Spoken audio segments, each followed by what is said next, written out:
Cahé can Kate or Cheese Ball, Wakes Golden, Count Cola, Cowroad and topic of Shin. And I want to also thank people who've travelled here last week and who have been fighting this campaign, and the interest of the community and the interest of common sense for over a decade now. I want to thank Councillor Jamie Morris and Councillor Phil Bugler and indeed Emma Kennedy, who's done massive work on this, and others, anglers and other people who came here last week, and the community activists and ordinary concerned citizens who want to exposing the madness of this project. The proposed Eastern and Midland water supply project seeks to abstract over 300 to 330 million litres per day from the River Shannon at Parteen Basin and transfer it to Dublin Eastern region. While securing water resilience supply for Dublin is a legitimate national objective, the current proposal raises serious legal, environmental, financial and governance issues. And none of us are anti-Dublin, but we want common sense. The project may breach international environmental laws, particularly Water Framework Directive and the Habitats Directive. Environmental impacts have been misrepresented through the reliance on average flow statistics, making severe impacts during drought conditions.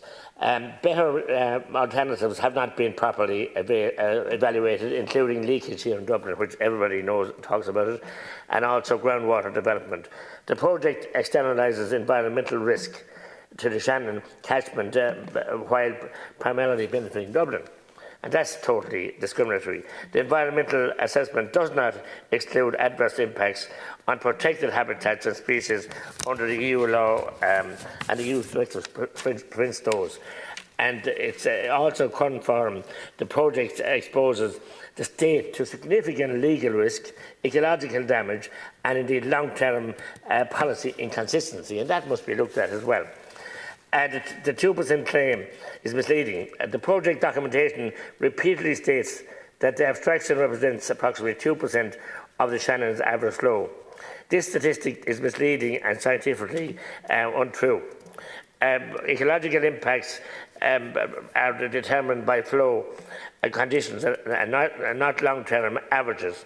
Evidence presented to submission shows that during dry summer flows, the abstraction could remove 25 to 30% of available flow. And during extreme drought conditions, which we do experience pretty often in Ireland, it could remove up to 38 to 40% of available flow. This is not a marginal intervention by any landmass, and the wool has been pulled over people's eyes here. And, it's just not acceptable saying it's 2% of abstraction. The breach of environmental laws is the Water Framework Directive WED. The EU law requires that member states prevent deterioration of water bodies.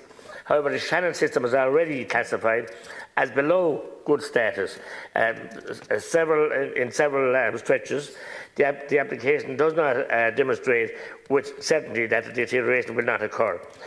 If deterioration cannot be excluded, the project must pass the strict Article 4(7) derogation test, overriding public interests, no better environmental alternatives, and all mitigation measures implemented. So it's failing on those very important areas. And the Habitat Directive, we've been told about it, nobody who looks for planning at home for anything, we have to look at all those issues. So why are we allowing Irish Water to do what they like? A blank cheque, are we going to have a children's hospital number 2? We are. It used to be a small amount of money, now they're talking between 3 and 10 billion.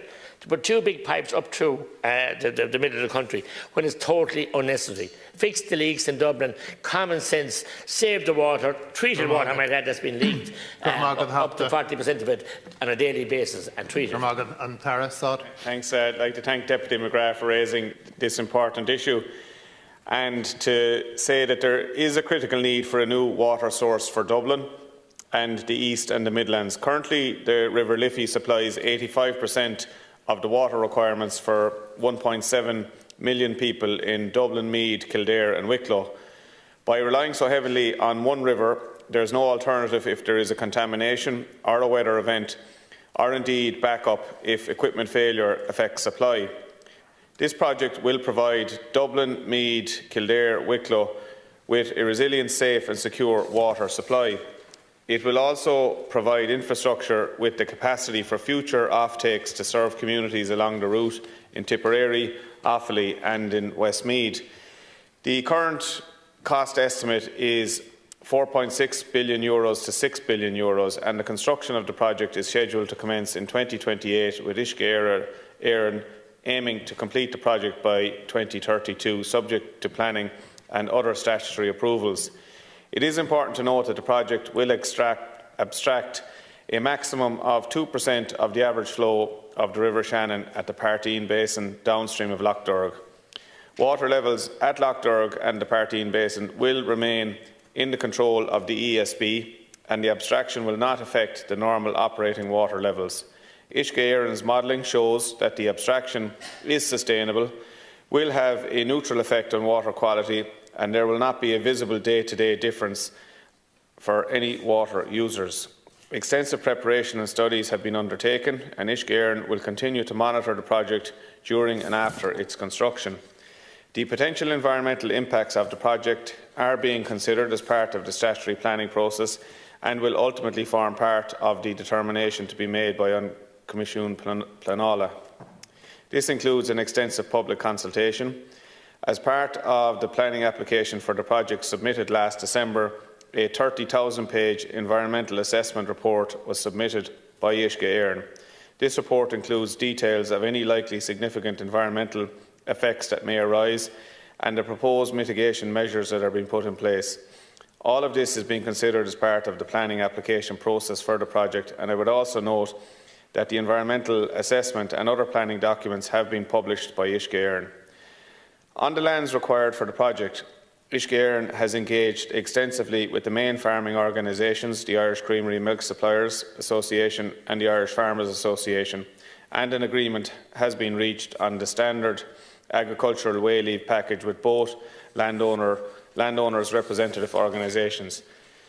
And we're also pleased to note that around 81% of the landowners have already signed up to this compensation package, and Uisce Éireann are continuing their community engagement efforts.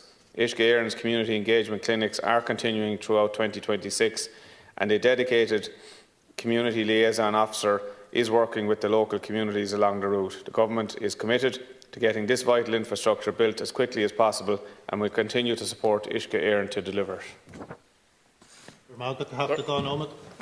Listen, Minister, the same thing happens here. And as Einstein said, that doing the same thing over and over again and expecting a different result was a form of insanity. Uisce Éireann obviously are out of control, Minister. We all know that, dealing with it on a regular basis. And you believe this. And it typifies here the arrogance that they have 81% of farmers have signed up to a project that hasn't got planning permission or hasn't got an abstraction licence. Imagine that, and they've spent hundreds of millions paid out under 25% payment to those landowners. And I criticise the IFA and ICMSA for doing those kind of seedy deals, as I call them, before even the planning is the project. This is what's wrong in this country. They're ignoring the farmers. What about the 100 landowners that haven't signed up and don't want this going to their land? And many of the others who mightn't either, but they're being forced by the so-called representative bodies. We're leaving the people behind. Did we learn anything from the protest last week? Minister, I could go into a lot of stuff here. The Habitat Directive has been just totally overrode. The Shannon system is already, as I said, ecologically stressed. We know that. Minister, there's no alternatives that haven't been examined. It's insane to pump treated water from the Parteen Basin into Dublin to leak up to 40% of it into the ground.